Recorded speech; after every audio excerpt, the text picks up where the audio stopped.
Yo, what's up? Ayan, kamusta mga utol, and then welcome sa video na ito.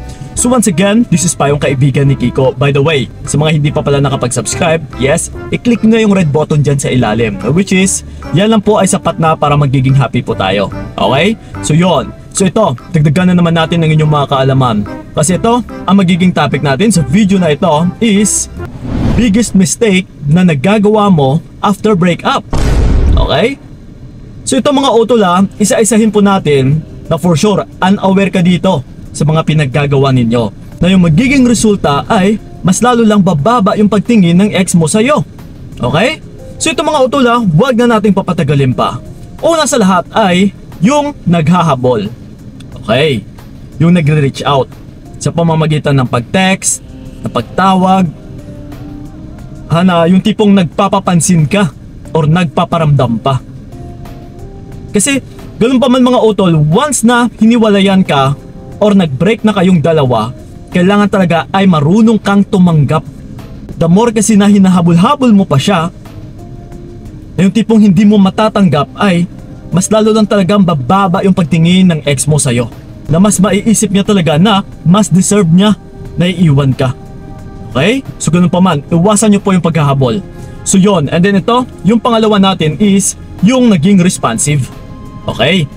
Na isa rin ito na maling gawain talaga ng mga tao after ng breakup. Na yung tipong syempre magpaparamdam pa kung minsan yung mga exes, and then ikaw naman ito is nagiging responsive.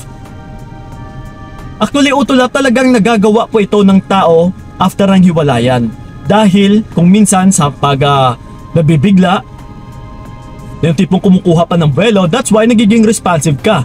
Pero still, the more kasi na nagpaparamdam ka pa or nandyan ka pa rin, na pinapakita mo na parang hindi mo pa rin kaya or hindi mo matanggap, ay talagang mas lalong bababa yung pagtingin ng ex mo sa'yo.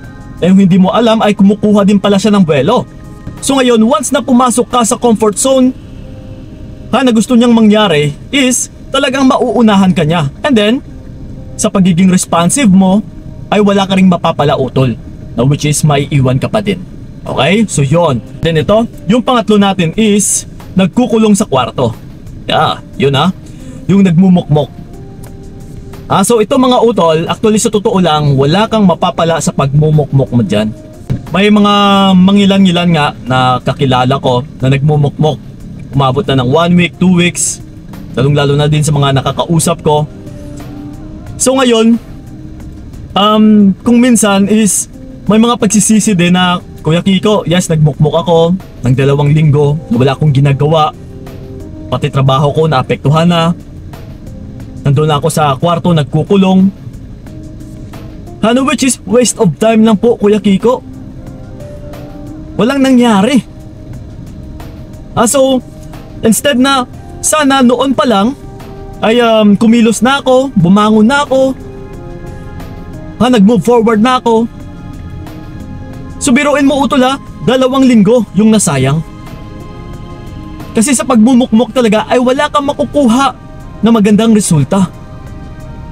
Mas lalo mo lang talaga inaaksaya yung panahon mo, na yung ex mo is nandoon masaya, just nag-move on in the process of moving on.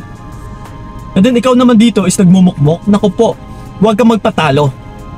May sarili ka ring pangarap utol, may sarili ka ring buhay na dapat mong paligayahin. Hindi yung magmumukmok ka dyan dahil lang sa lalaki na yan or dahil lang sa tao na yan, na kung kailan mo lang naman ito nakilala.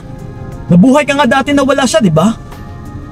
So yun po huwag na huwag po kayong magmumukmok dahil ikaw pa rin yung talo dito. So yun, and then ito, sa pang-apat natin is umiinom ng alak. Okay, gawain mo ba ito? Na after ng hiwalayan is umiinom ng alak.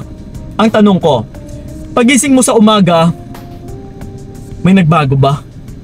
Wala. Sa totoo lang mga utol, sa pag-iinom, kung minsan isa para lang makatulog, yes, nakakatulong nga po yan. Pero kung minsan isa sa sobrang pag-iinom na halos araw-araw na, the more mo lang talaga na binabawasan yung energy mo. Na pagising mo sa umaga is matamlay ka, pagod ka, may hangover ka eh. So pagdating ng hapon, na kung kailan na makaka-recover ka is yun na naman yung iisipin mo, iinom ka na naman. So walang mangyayari. Hindi ka makapag-isip ng maayos. Yung utak mo is mas lalong gugulo dahil ang over ka utol. Ang gusto mong mangyari is makapagpahinga. So matutulog ka and then pagising mo, again, iinom ka na naman. So paulit-ulit po na mas lalo mo lang tinotorture yung sarili mo. Mas lalo mo lang pinapapahirapan yung sarili mo.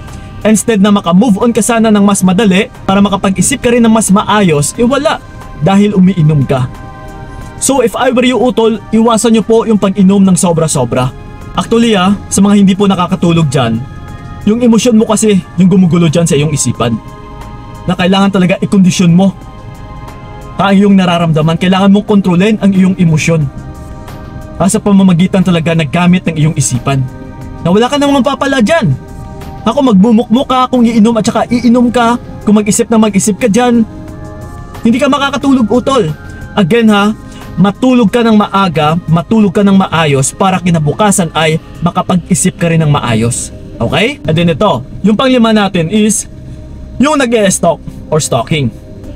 Yung tipong nagbubukas pa ng social media ng mga ex nila. Yes, ini-stalk yung mga kung ano yung pinopost ng ex nila. Or yung isa pa dyan is kung may mga picture ka man sa cellphone mo or nandyan sa kwarto mo na nakadikit is tinititig-titigan mo pa. Ito mga utol, hindi po ito nakakatulong. The more na nang i-stalk ka ay the more kang mahihirapan sa pag-move on. Mas mainam pa utol na iset aside mo na muna yung about sa ex mo. Lalong-lalo na yung social media account niya. Huwag mong panay silipin. Hayaan mo. Mas mainam pa nga iset aside mo rin yung cellphone mo. Pagtsigaan mo muna utol kahit isang buwan lang. Na huwag ka munang panay cellphone ng cellphone or Facebook ng Facebook. O sa kung ano man yung meron na social media account niya. Umiwas ka po muna utol dahil mas makakatulong po ito sa pag-move on mo.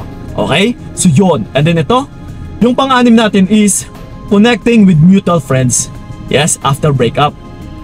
Sa circle of friends ninyo, sa mutual friends ninyo, na nakikipag-ugnayan ka pa. Uy, ano nang balita sa ex ko? Kamusta siya dyan? Nako, ito mga utol once na makakarating ito sa ex mo, patay kang bata ka. Mas lalong bababa pa yung pagtingin niya sa'yo. Mas lalo ka lang tatawanan na, uy, kita mo hindi ako matitiis. Kinakamusta pa rin ako. Hindi siya makaka-move on sa akin. Oh no. So yun utol, gusto mo ba yun na mangyari? Na napagtatawanan ka ng ex mo? Kung gusto mo talaga makapag-move on, na para mas tataas din yung pagtingin ng ex mo sa'yo, na mas lalong tataas yung value mo, is maglaho ka muna. Na yung tipong wala siyang mababalitaan sa'yo. The more kasi na may mababalitaan siya, is mas lalo ka lang maecho pera. Na mas lalo kanyang babaliwalain. Na mas lalo ka talaga niyang ibabasura. Lalong-lalo na kapag humahangad ka ng pagbunang-balik niya, naku po, hindi po yan mangyayari. Lalong-lalo na kapag meron siyang balita na masasagap galing sa'yo. Okay? Iwasan mo po. Ayaw makipag-connect sa mga friends ninyo or mutual friends ninyo. So yun. And then ito, yung pampito natin is nagpapapansin. Okay? Sa pamamagitan ng social media. Yung tipong nagre-react ka pa dyan. Okay? Or di kaya isang nagpo-post ka ng mga kung ano-ano pa dyan na pag-emote or yung mga emotional quotes. Ito mga utol, mas lalo ka lang mababasa ng ex mo na nagpapapansin ka or kumukuha ka ng simpatya. Once na ganito yung gawain mo, is mas lalo kang ida-down or mas lalo kang pagtatawanan ng ex mo. So if I were you, maglaho ka muna. Huwag kang panay react or huwag ka talagang mag-react sa kung ano man yung mga pinopost niya. Or lalong-lalo na kapag about sa kanya. Or about man sa mga relationship. And then ikaw utol is ganun din. Huwag kang magpapapansin na yung tipong kumukuha ka ng simpatya or ng pansin niya. Dahil mas lalo ka lang pagtatawanan ng ex mo. Okay? So yun. And then ito, yung panghuli natin is binibigyan ng kahulugan bawat kinikilos niya. Yes. Isa pa ito na sa mga pinopost ng ex ninyo or sa pagbe-message ng mga ex ninyo ay binibigyan ninyo ng kahulugan. Yes, napatunayan ko po ito utol, lalong-lalo na sa mga nakausap ko na, Kuya Kiko, ano pa yung ibig sabihin neto ng mga mini-message ng ex ko? Ano pa yung ibig sabihin neto ng mga pinopost ng ex ko? Ano pa yung ibig sabihin neto na ganito yung mga pinapakita ng ex ko? Naku po, Ito mga utol mas lalo mo lang binibigyan yung sarili mo ng self-distraction. Dinidistract mo lang yung sarili mo. Dahil yung mga gawain na ito ay kung minsan sinasadya talaga ito ng mga ex ninyo na para ma-distract ka din. Na para hindi ka makapag-focus, para hindi ka makapag-move on. So kung nagpa-apekto ka sa ganitong gawain utol, ay magiging talo ka din. Hindi ka makamove on, hindi ka makapag-focus sa trabaho mo.